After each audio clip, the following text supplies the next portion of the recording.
AFIO Now is presented by Northwest Financial Advisors, where our world revolves around you.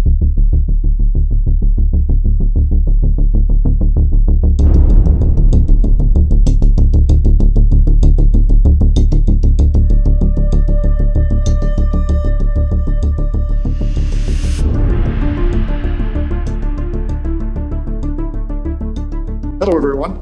This is Jim Hughes with AFIO Now. We are a program of recorded interviews with former senior U.S. intelligence officers and those who write about them. Today, I have a couple of very interesting guests. Dr. Vince Houghton began his intelligence career as a soldier in the war-torn Balkans.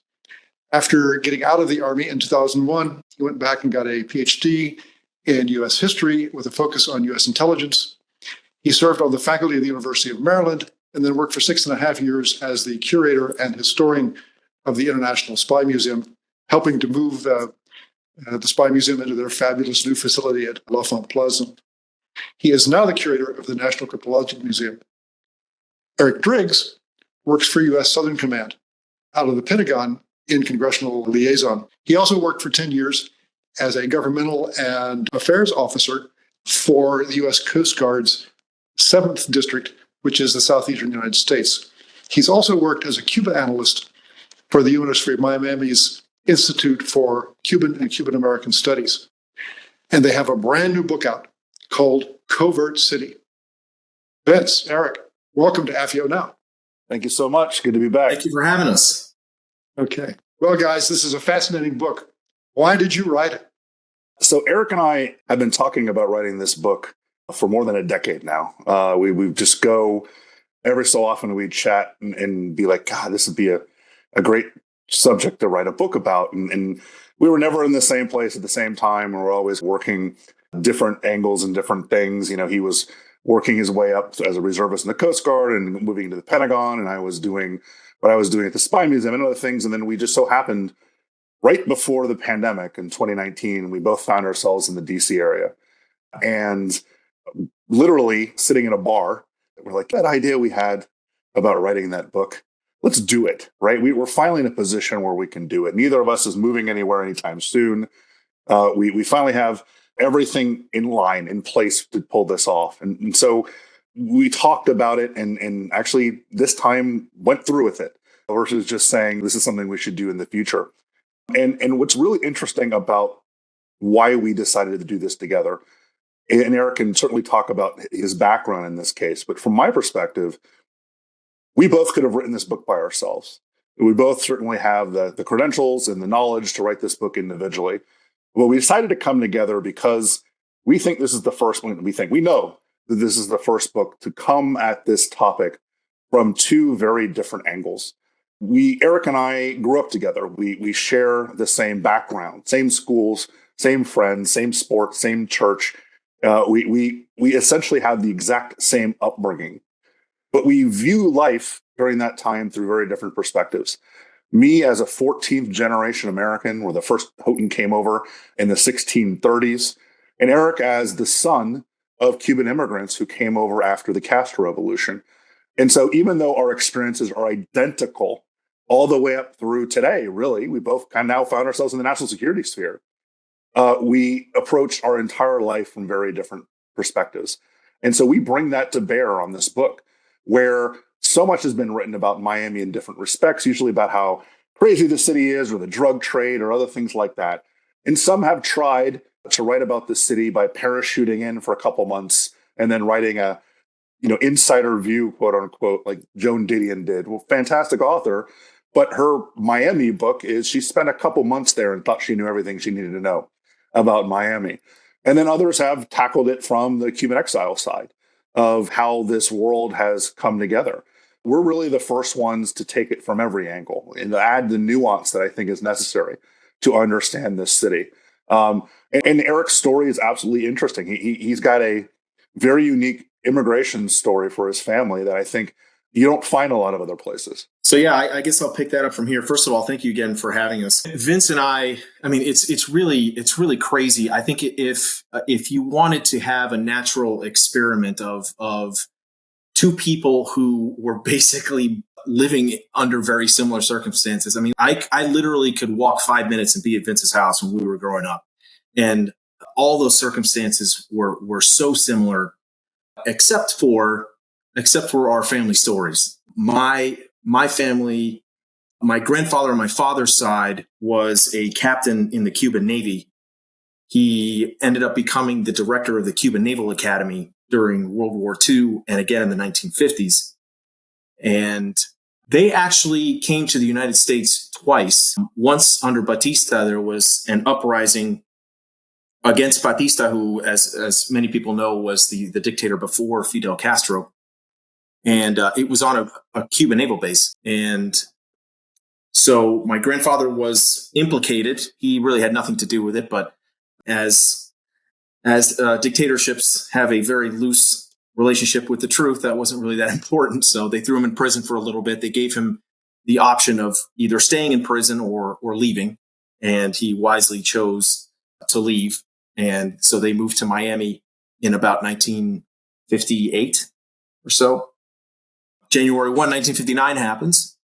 And there is an opportunity to go back because there are some bearded guys who overthrew Batista. And so they did. And it became very clear very quickly that what the revolution claimed to be and what it was becoming were two very different things. So my side of the family, that side of the family left again, unfortunately, never to return. My mom was an unaccompanied minor in an operation that's mentioned in the book. It's called Operation Peter Pan, which was an effort to get unaccompanied minors out of Cuba. There were a lot of rumors that children were going to be sent to labor camps, which years later actually turned out to come to fruition. But so she was sent as an unaccompanied minor and ended up coming to Miami from Chadron, Nebraska, of all places, once the rest of the family could come over.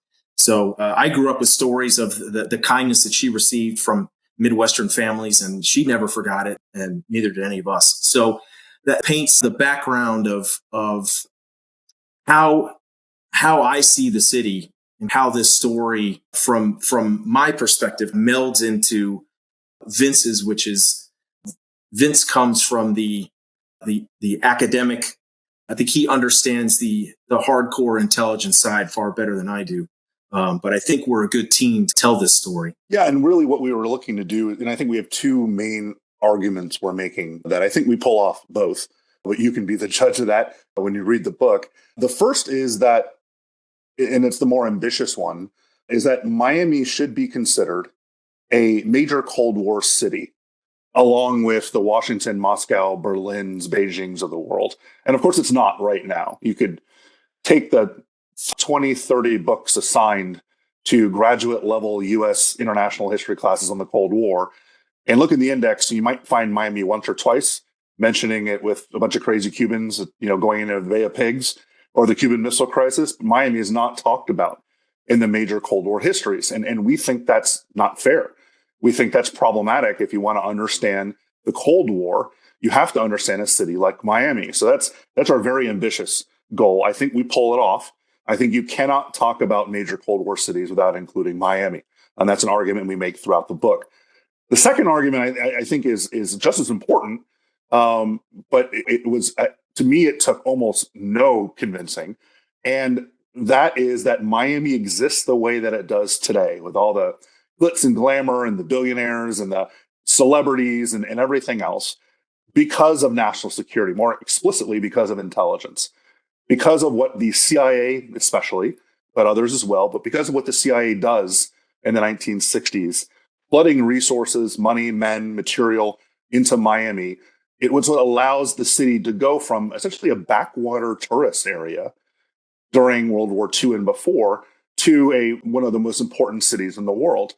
And this, to me, again, is something that I thought we had very little trouble proving. It's not something you can argue very strongly against. 1/3 of Miami's economy in the 1960s was provided by the CIA. Right? I mean, you see that number and you just chuckle and you shake your head. Miami was built by spies. I mean, the CIA was the second largest employer in Florida in the 1960s.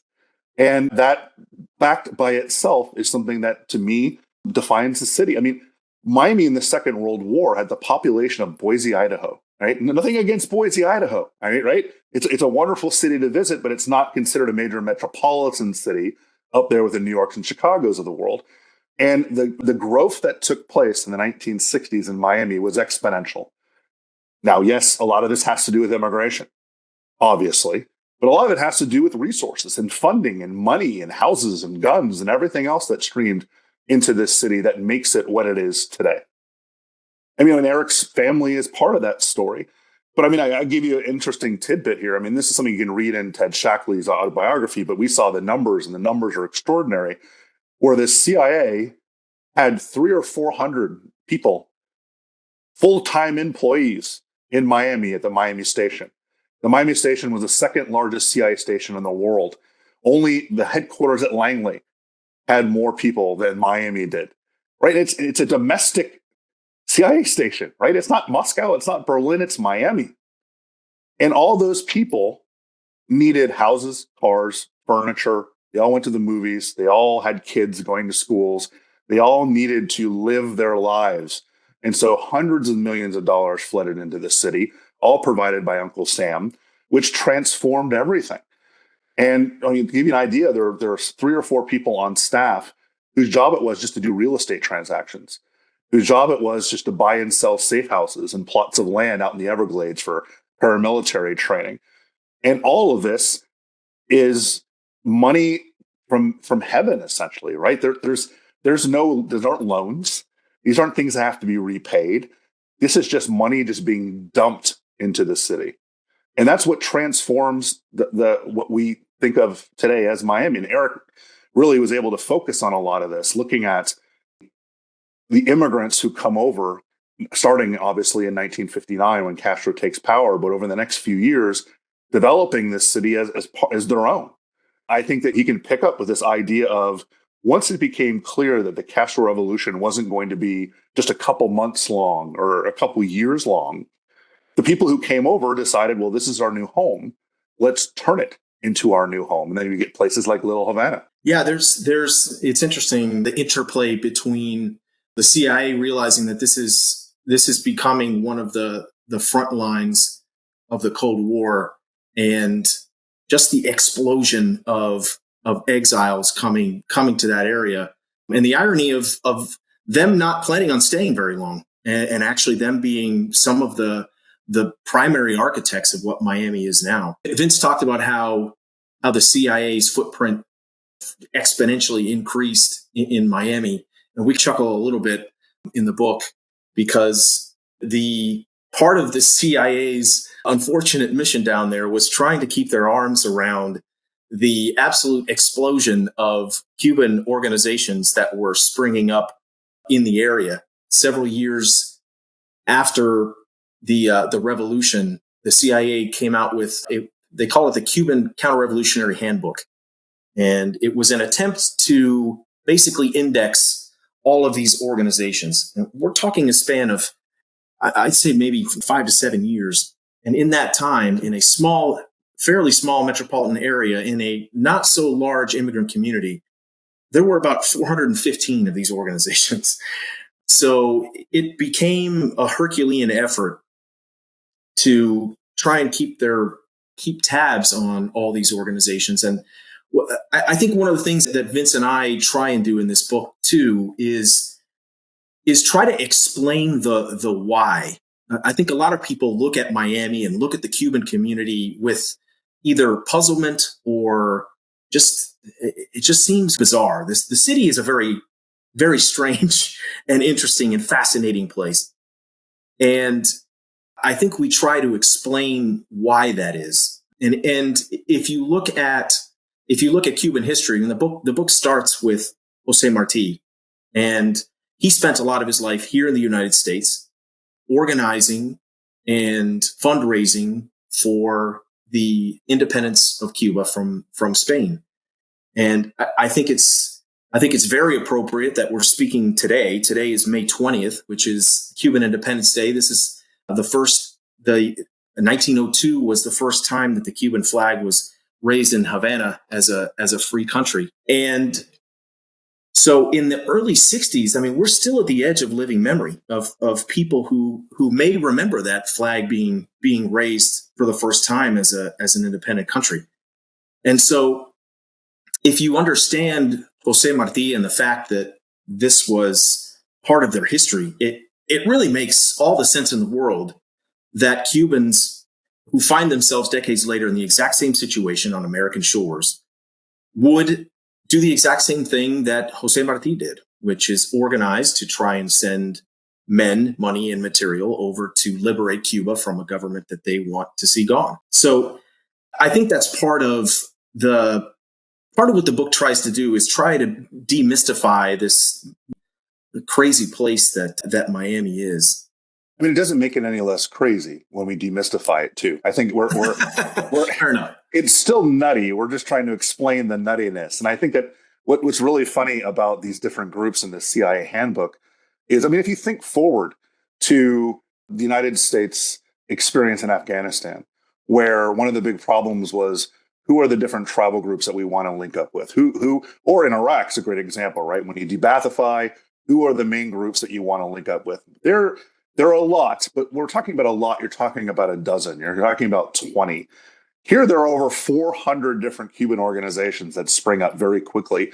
And the CIA has to figure out which one to back, right? You're not going to back them all, right? Some of the groups have 3 people or a name and nothing else. Some of the groups are like Manuel Artime's group, eventually gets backed into the Bay of Pigs invasion, right? So you have to, this is a problem that CIA has to deal with. And it's very difficult to go through this, especially considering most of the names of these organizations are exactly the same, or there's one letter off, and they all have Democratic Republic Cuba this or Democratic Cuban Revolution this. And one of the reasons Eric reads the audio book is because I wasn't going to stand a chance going through that chapter and trying to read all those names.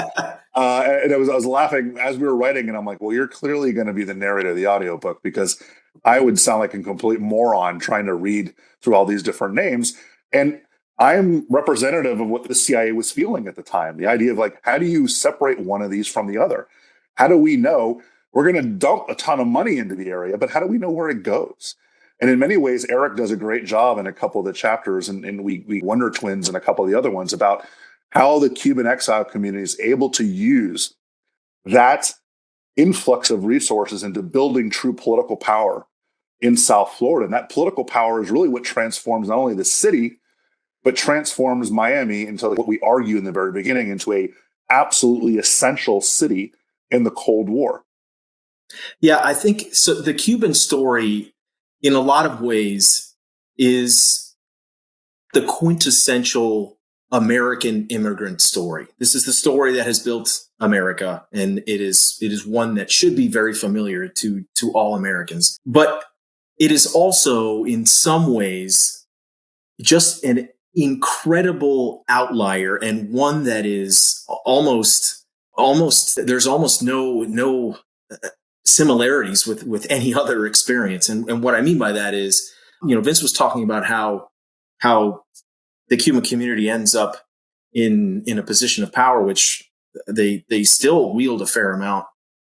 But within a few years of them being established in the United States, once the CIA and the US government figured out which of these organizations were more of the power players and ones that were being coalesced around, that organization had direct access to the President of the United States, which is something that I think there are very, very few immigrant stories throughout the history of the United States that could be able to say that.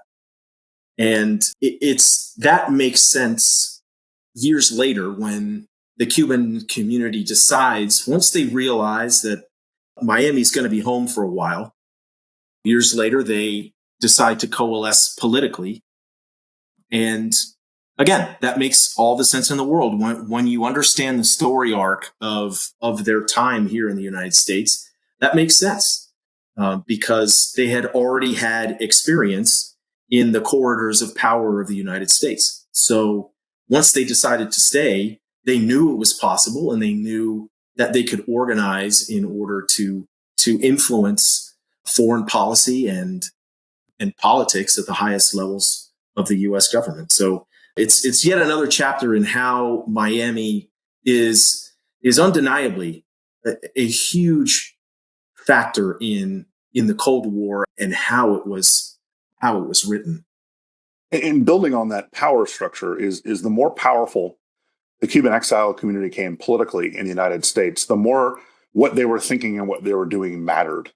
When they start getting bills passed, when they start getting people elected to not only a statewide, but a national-wide platform, they become important. And not just, again, for politics, but important for foreign policy, important for our adversaries, because the way the Cuban community went, in many ways, is the way U.S. policy went. And so they became a huge target for Cuban intelligence operations. And we write in the book in a chapter about how effective Cuban intelligence was in infiltrating the Miami exile community. And then there's different numbers that are thrown about, but the one that seems most convincing is the number saying that 1 out of every 10 Cuban exiles was a Cuban intelligence officer. So if you're talking about thousands and thousands of Cubans coming to Miami during the 1960s, you're talking about hundreds of Cuban intelligence officers coming along with them.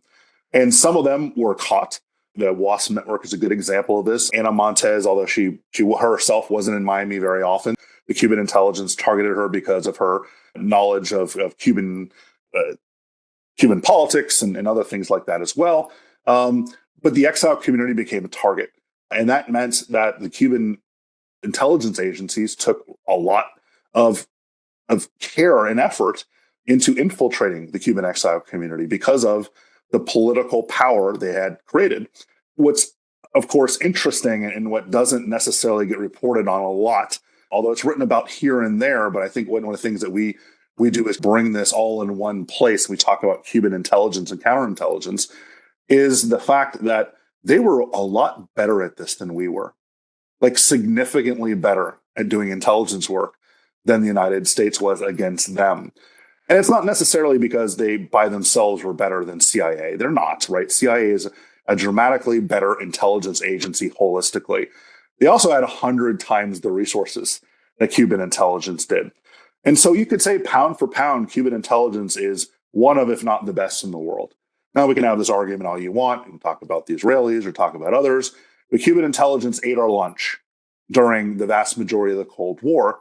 And this includes Cuban counterintelligence. And one of the things we talk about in the book, which again, it's not brand new, but it's pretty new, is the idea that from 1964 to 1987, or at least in 1987, that's when we found out about it, not a single person we thought was working for us inside of Cuba was actually working for us inside of Cuba. Every single asset we think we had recruited, particularly the CIA, but others like FBI and DIA, every single asset we thought we had recruited had been doubled back against us. Everyone. That's extraordinary, right? I mean, it's shocking, and I feel like every time we've discussed this in front of a live audience, there's kind of a pause in the audience because they're just like, "Wow, that's pretty shocking." One of the other things I wanted to mention, Vince was talking about the Cuban intelligence and just how exceptional they have been. Miami, again, is such a unique story in the entire Cold War because it seems like it was fought differently on this front than almost anywhere in the world. And one of the weapons that seems to only have been used here and almost exclusively by Fidel Castro was the weapon of mass migration. And that provided a perfect Trojan horse for Cuban intelligence to bring any number of, I don't know that we'll ever know how many operatives or potentially future operatives made it to U.S. shores in a number of these migrations. But they were clearly used by Fidel as a weapon against the U.S. government to influence policy or to punish or to change public perception, any number of things, to degrade the Cuban exile community in Miami, which was and remains the center of gravity of the threat that Cuba sees in the United States. So it's just a fascinating story, and the way that I think Vince does a really good job of painting the picture of how Cuban intelligence just did a masterful job of using that opportunity that the South Florida community provides to provide any number of intelligence assets and information. There was I think last night 60 Minutes did a piece. They interviewed a Cuban operative who was talking about how Cuba was basically at the service of all of the enemies of the United States. If they had information that wasn't of use to Cuba, I'm sure they could find somebody to whom it would be very valuable. And they serve as a marketplace for intelligence for our enemies. And I'm sure they continue to do so.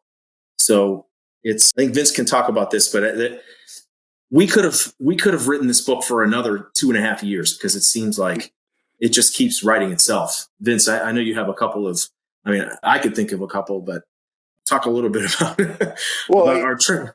Yeah, we had to cut ourselves off. We had to say, okay, anything that happens after this point, we can't include it, because between the time we turned in the book and the time we were doing copy editing and all that other thing, there's about 15 more stories that could have ended up in this book that happened in Miami. Coups and U.S. ambassadors being arrested for spying for Cuba. And of course, Ana Montes was released, and all these things.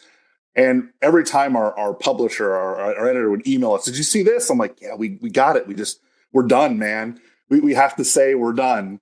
Literally, as we're turning it in, we one last story, right? The Bolsonaro story was absolutely hilarious. We had to include that at the end because it just was a great way to wrap things up. But literally, as we hit send, other stories were popping up. So maybe if this book is successful, we can write a sequel to it in a couple of years, because we're already 3 or 4 chapters worth of material forward about that. But what I wanted to talk a little bit about what Eric mentioned a second ago, and what's interesting to me as an outsider. So my father grew up in Miami. He went to Miami High in the 1950s, joined the Navy in 1957, and then came back to Miami in 1961. So you can imagine how different the city was when he left for the Navy and when he came back. Because in the time in between, you have thousands and thousands and thousands of Cuban exiles that show up there and change Miami forever. But I think what makes the Cuban exile story so successful, what makes the Cubans in Miami as an example of what an exile community should be in creating opportunities for business and political power and everything else, is also what made them so vulnerable to Cuban intelligence. Because what they did is they welcomed people who came across from Cuba looking for a better life. This is, the true American dream story, right? If you fight your way across the Florida Straits, you pick anything that floats and a lot of things that don't very well, and you make it to shore, there are people there ready and willing to help you get settled, to help you find jobs, to help you get housing and loans and all these other things. And that was just what's so wonderful about the Cuban community.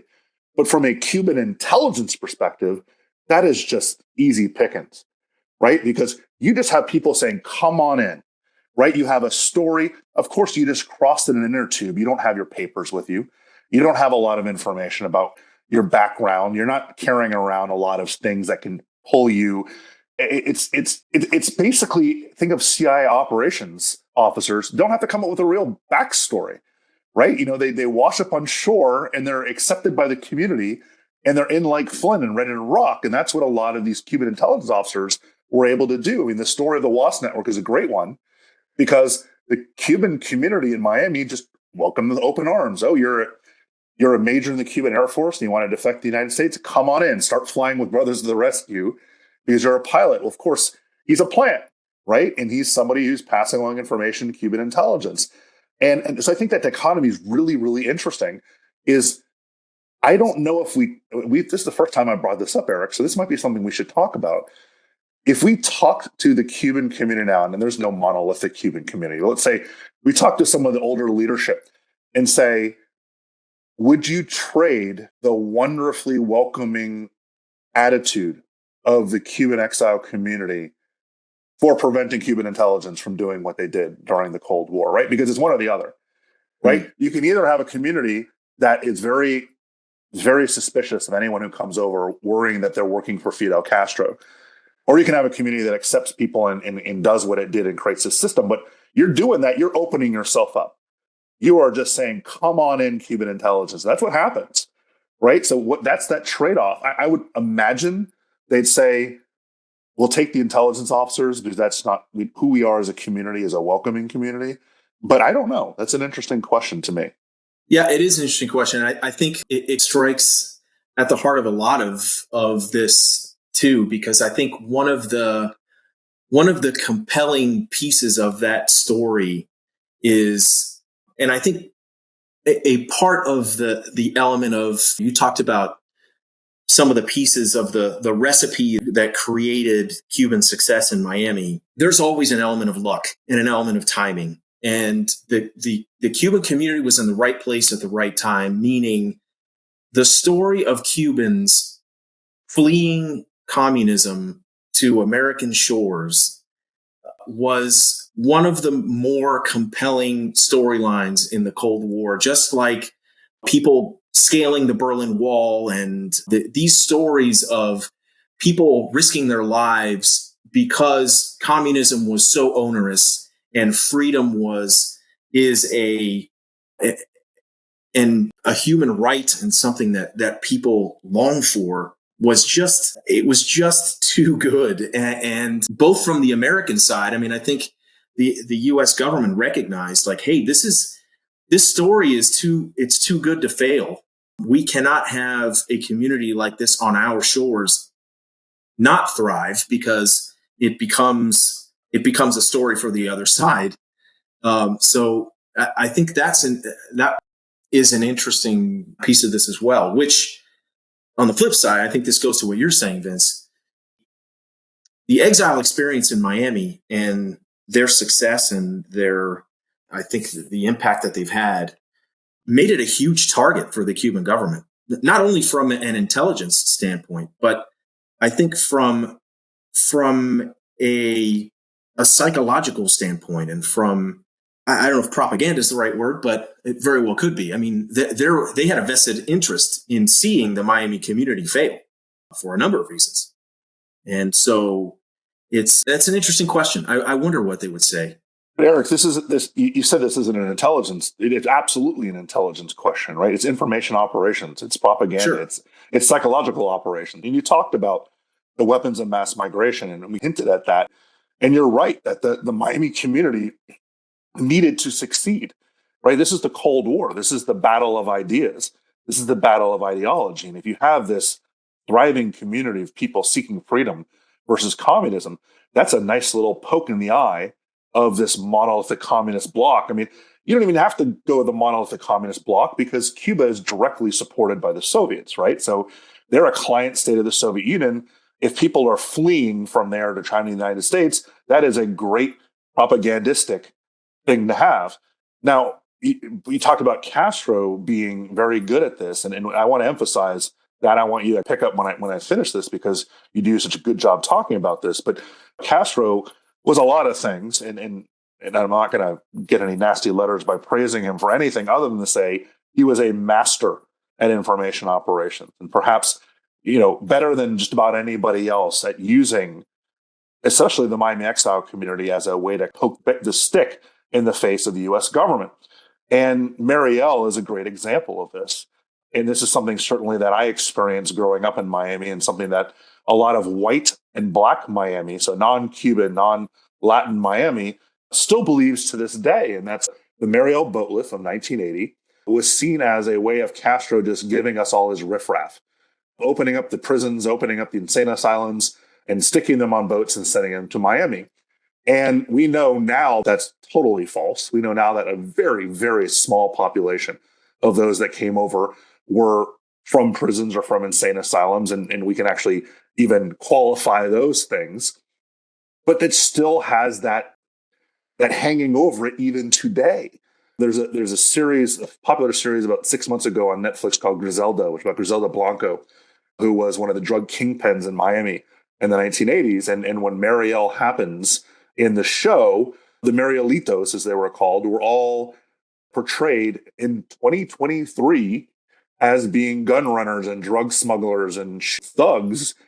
So even today, this is a perception that exists, and it was because Fidel Castro created that. And not only was, again, the final thing I'll mention before I kick it to Eric is not only was this perception created within the Miami white and black community, the non-Latin community, but even within some of the Cuban community, this is a perception that was created to where it's the pre-Marielitos, the people who came over in the 60s and some of the 70s versus those that came after, almost like a generational difference. And I've even had people down in Miami say, oh, no, my family came over in the 59 or in 60, not later on, not like those people. And I'm like, those people, right? I mean, what are you talking about? Like, it's Cuban community, but there's just this difference in the way that we've perceived these guys. And it's all because of Castro's information operation. Yeah, I think, and yeah, again, growing up in a Cuban household, it is very difficult for me to link anything positive and Fidel Castro in the same sentence. But I do give credit where credit is due, and he was a master at this. And the Mariel boatlift was one of his just brilliant strokes. And Vince has heard this a ton of times, but I remember when I got to college, one of my roommates told me that he was from Massachusetts. And I think I may have been the first Cuban he had ever met, because when we were introducing ourselves, he's like, oh, you're Cuban, huh? He's like, I know two Cubans, Ricky Ricardo and Scarface. I'm like, oh, okay. And Scarface, Tony Montana in the movies, was portrayed as coming here in the United States in the Mariel boatlift. And as we all know, he ended up burying his face in a mountain of cocaine. And that became one of the most indelible visions of Cubans of that time. And it remains to this day. I mean, I think Tony Montana is one of the most recognizable Cubans that never lived. But in terms of, Vince is absolutely right, in terms of dividing the Cuban community in Miami, which he obviously knew was his biggest threat. The Mariel boatlift was absolutely brilliant. And all he had to do was sow a seed of doubt. What he said was patently untrue. There were the vast majority of people who came had never seen the inside of a Cuban prison. And a significant percentage of those who did see the inside of a prison, the Cuban government was saying that they were criminals and all this sort of thing. And a lot of people don't realize that up until very, very recently, definitely during the entire Castro regime, there was a law called the Law of Dangerousness, which basically meant that if the Cuban government saw you as someone with a criminal proclivity, if you looked like someone or acted like someone who might commit a crime, the state had the right to imprison you. And they did that. And people were imprisoned for speaking against the government. People were imprisoned for trying to start private enterprise. So the use of criminal was very broadly used, but used with a purpose, right? Because he knew who his audience was, and it was the Americans and the American public. And so when they heard that there are hordes of Cuban criminals coming to Miami and being part of the Cuban community, that created an incredible amount of division and an amount of distrust, even within the Cuban community, that lasted for decades. I mean, I think it's only until recently that being a Marielito is a source of pride. For a long, long time, that was something that people were either they mentioned in hushed tones or they didn't mention it at all. So again, another way that, information operations and Fidel did what he did. So I think what makes this story so interesting to us is these ideas don't go away. They're very enduring. And when in 1989 or 1991, whenever you want to pinpoint the end of the Cold War ends everywhere on Earth except one place, Miami, right? We're still fighting the Cold War today in Miami, right? So when the wall comes down, all of Eastern Europe becomes democratic. They all join NATO. Russia now is not our friend, but they're certainly not communist anymore. China, the fake communist government they have over there, yes, it's autocratic, but is it really communist? Not so much. So the Cold War's over. The ideological struggle was won by the West. But there's one place on earth where that Cold War is still being fought today, where the boogeyman of communism is still ever present, where it's not just about Fidel anymore and Castro, it's about Fidelism or Castroism, about these ideas of creating a communistic society in a small Latin American nation or a big Latin American nation like Venezuela or other places is still on everyone's mind. Right. And that's what I think is so interesting also about this city, is that when everyone else went and moved on to the New World Order or the end of history or whatever else, we kept churning along like nothing had changed, because it hadn't. Right. Nothing had changed in Miami. You still had Cuban exile community coming over, staunchly anti-communist. You still had a nation in Cuba that we today have an embargo against. Today we have on state sponsor of terrorism for some reason, but we treat them as though things are still 1985, right? We're now 2 generations down from Fidel. 2 generations. We're 2 leaders down from Fidel Castro. The second one was his brother Raul, but we're now to an entirely new generation of Cuban leadership. The current Cuban president is much, much younger than the Castros were, but nothing has changed. And so we're still looking through a prism of international communism, just like our parents and grandparents did in the 1950s and 60s. And to us, I study the Cold War for a living. This is fertile ground for me, right? This is there's so many things that you could pinpoint to as, God, this story could have been written in 1955 about West Germany, right? But it's written in 2024 about Miami, and that makes us giddy, right? As a historian, I'm a little nerdy to be living the history that was everywhere else during the Cold War, but it still exists today in Miami. Yeah, it's fascinating. Like the dynamic has not changed on either end. You have Cuban exiles who still long to go home.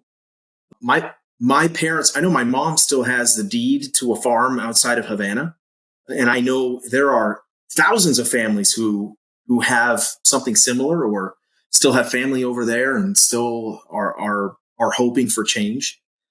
And the Cuban government, their calculus hasn't changed at all. Their existential threat remains the United States of America. And the center of gravity of that threat remains Miami, Florida, and the exile community that's there. So it really is the last vestige of the Cold War, and it's just fascinating. And I think that's part of why, to go back to the beginning of where this started and the question you asked of why we wrote this book, I'm almost shocked that it hadn't been written before, because it's such a compelling story, and the fact that it is still going on, and the fact that there very well may be a second version of this book, because this history continues to be written, and there are just new chapters and new wrinkles that keep coming out. So it's really just a fascinating story that we had the privilege to live. Yeah, there were times when a news story would pop up about Latin America, like a attempted coup in Venezuela or a successful coup in Haiti, and very few details had come out at that point. But Eric and I, within 10 minutes of seeing the story, would text each other like, all right, $20 says this was planned in Miami.